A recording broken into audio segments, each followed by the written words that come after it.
So this is Tommy Kelly, and this is the Tommy Kelly podcast. And on today's show, I want to tell you a story.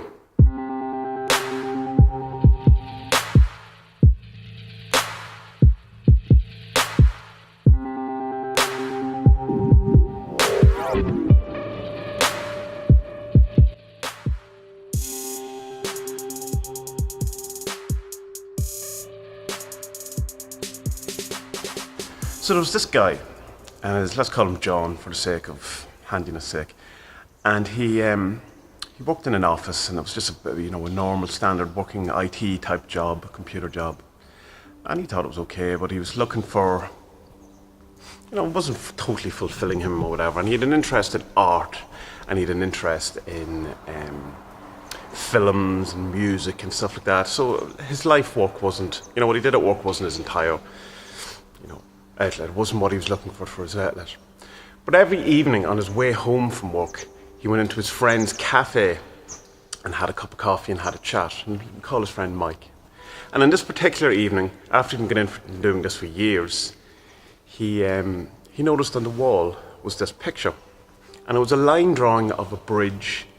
It was snowing, and you could see a bit of the water and the wall beside it, and then a bit of the city, the other side. It looked kind of old-fashioned and old. And I thought it was okay. It wasn't particularly well drawn.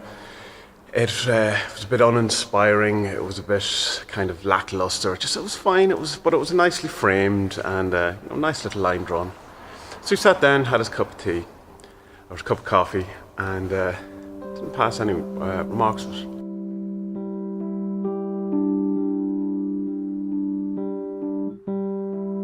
So a couple of weeks go by, and he's back in the coffee shop, and he notices the drawing on the wall again, and it kind of catches his eye. So he asks his friend Mike about it and what it is, and Mike goes, "Oh, I did that. That's mine." He goes, "Oh right, I didn't know you could draw." And he goes, "Yeah. Well, it's just something I kind of did on and off over the years." And John goes, "So what's the inspiration? What's the thing?" And Mike goes, and he thought about it for a minute. "That was the happiest day of my life. And I wanted to capture it down as a piece of art, as a drawing. I wanted to capture it because I didn't have anything about it other than my memories."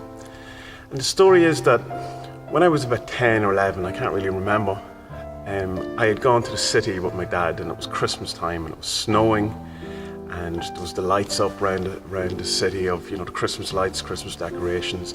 There's people on the street all being really friendly to each other. There's people singing, there's carol singers, people are collecting, all the shops look amazing and all that. And I remember just walking down beside the river and looking over at the bridge and the lights and the whole thing and the night thing, and then looking up at my dad and just being so happy and so content. And just that moment just kind of, ingrained itself in my mind. So the night went down anyway, and they talked about other things, and John was about to leave, and he went back over to the drawing one more time, and he noticed that how great the drawing was, and how it captured the exact moment that his friend Mike had talked about, and how the lights on the bridge were really, really wonderful, and he could almost feel like pulling up his collars because the cold was there. He could feel the snow, and he could sense the air around and the people and the atmosphere and all that. And he looked at it and goes, "Oh wow, that's a brilliant, brilliant drawing." Then a few months later, John happens to be looking through a magazine, and he sees a picture. And it's a photograph of a bridge in wintertime, just down beside the river, and over the river is a city. It's the exact same angle and shot as his friend Mike's drawing. And of course, so this really confuses him, and he's wondering, did someone take the exact same shot? It seems unlikely. I know it's a kind of probably a tourist attraction, or it is a good shot, but did someone take the exact same shot with the same lights, same kind of details or whatever? So he takes out the photo from the magazine, and on his way home he calls into Mike's shop again, into his coffee shop. But Mike isn't there. It's one of the other workers. It's his night off. So John goes up to the line drawn, the art on the wall, and he pulls out the photo and he looks at it, and it is exactly the same. It's exactly the same, only as a line drawn. And he begins to think that that's strange. It can't be exactly the same thing. So is Mike's memory? Is he lying? What is the story? What is the? I think the line drawing is still kind of good. There is an atmosphere to it, all that kind of thing. It feels kind of good, but there's something. It's just he can't feel it anymore. He just doesn't understand what's going on.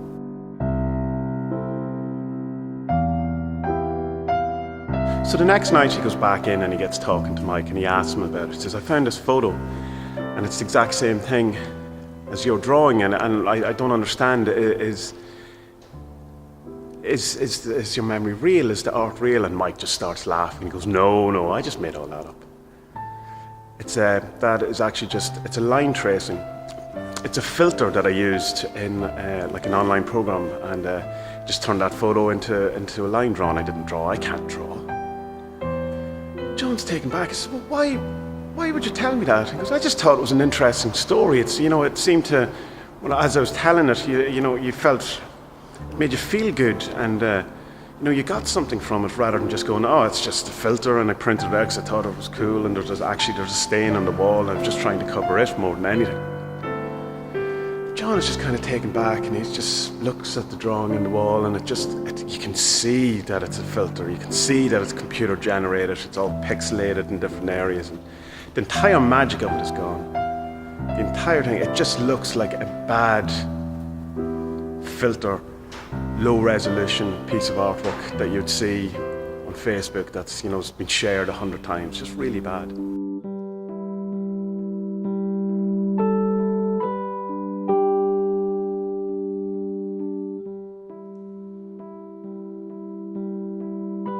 So then his friend Mike says to him, I've seen you come in here and look at that art and been captivated by it and loving it and thinking it was amazing and really getting in the atmosphere of it.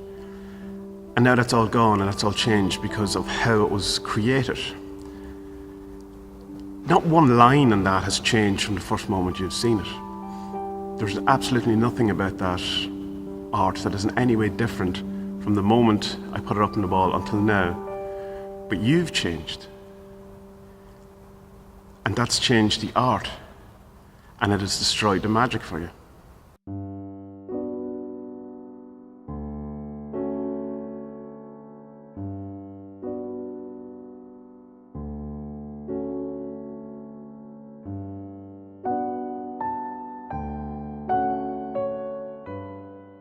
So, obviously it's not a true story or anything like that, and it originally comes from an article I wrote years and years ago on Irish Comic News, talking about how our appreciation of art changes by what we know about the artist or about the technique involved. And I was talking about how it seems to a large extent that how the art was made is almost more important than the actual finished piece of art, in that if you have an amazing drawing and the artist says, oh, I did that completely from memory, as opposed to I did that looking at a photo, or worse, I did that by tracing a photo. Now the art is exactly the same, and each one, the end product is exactly the same, but our appreciation of it is completely different from someone who did it totally unassisted by reference and someone who, traced it. So art seems to be more than just the finished piece. I remember years ago, myself and Vanessa were watching a program about art, and it was kind of modern art, and there was a point in it where there was this office table, and it had like a computer on it, a phone on it, a writing pad, and I think an ashtray and some cigarettes, and it was just called office table or something, and our general reaction was, that's stupid. And then something went off in my head, and I kind of went, what if that piece of art had been called The Final Second? And it was about a guy who'd been working in this office for 30 years. And his boss comes down and he's been told that he's been fired, he's been let go, and he doesn't have money to pay his mortgage, he has kids at college, he has all this, his life is falling apart. And then a couple of years later, he gets into art to try to deal with the depression of the whole situation, and it's kind of light at the end of the tunnel. And as a piece of art, he tries to recreate exactly what he's seen at that moment. at his office, where the ashtray was, how the phone was and all that. And it was the final seconds. And then going from it being this just modern art rubbish, and it has a story, for both of us it became a much better piece of art. It's exactly the same piece of art. It's still an IKEA office desk, but it totally dramatically changed.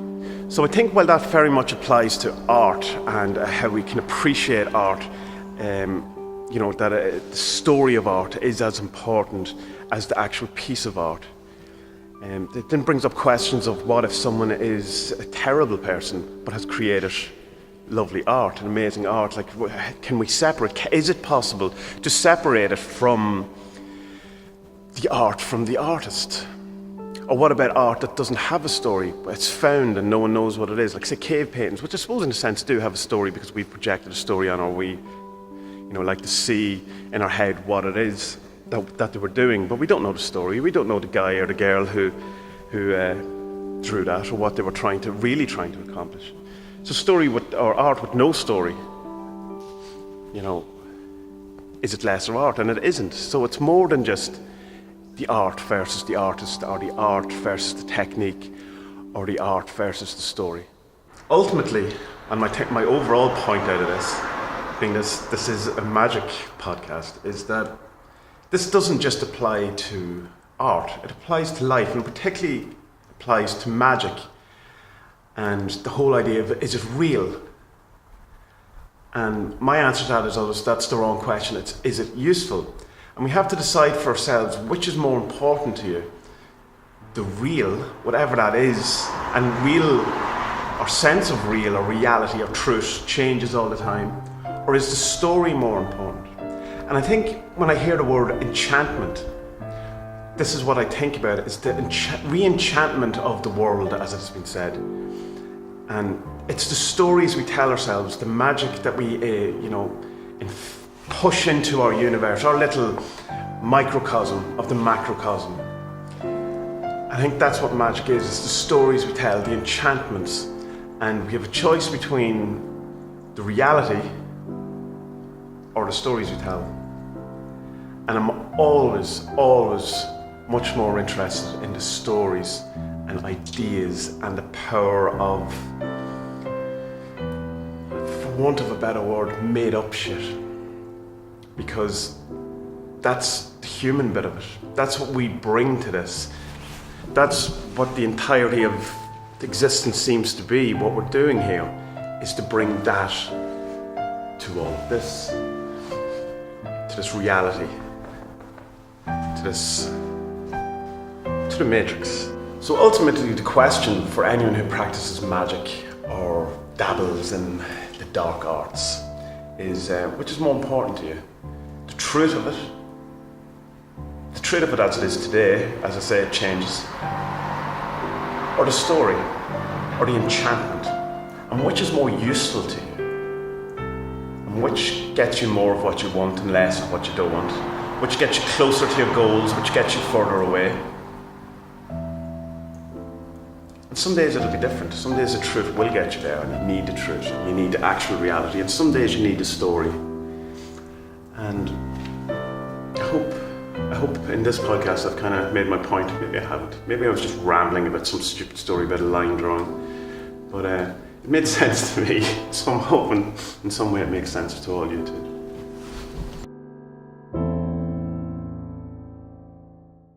So that was the Tommy Kelly podcast. I'm just trying that new format, trying new things, see how it goes. Might work, might not work. The idea being that trying to do something that works better visually for people who are watching on, say, YouTube, and still works as an audio kind of podcast or whatever. So if you like that kind of thing, then go to adventuresandwoowoo.com and you can find loads of more podcasts. You can find more videos, vlogs. You can find all about the 40 servants, which is this magic and divination system that I created. That's all there. There's loads of blogs, loads of talk about magic, all the things you could possibly want if you're interested in those type of things. So check that out. And if you can, leave a like, subscribe, share, do all those things that people ask you to do at the end of podcasts and YouTube videos. But mostly, good people of the internet. Be well.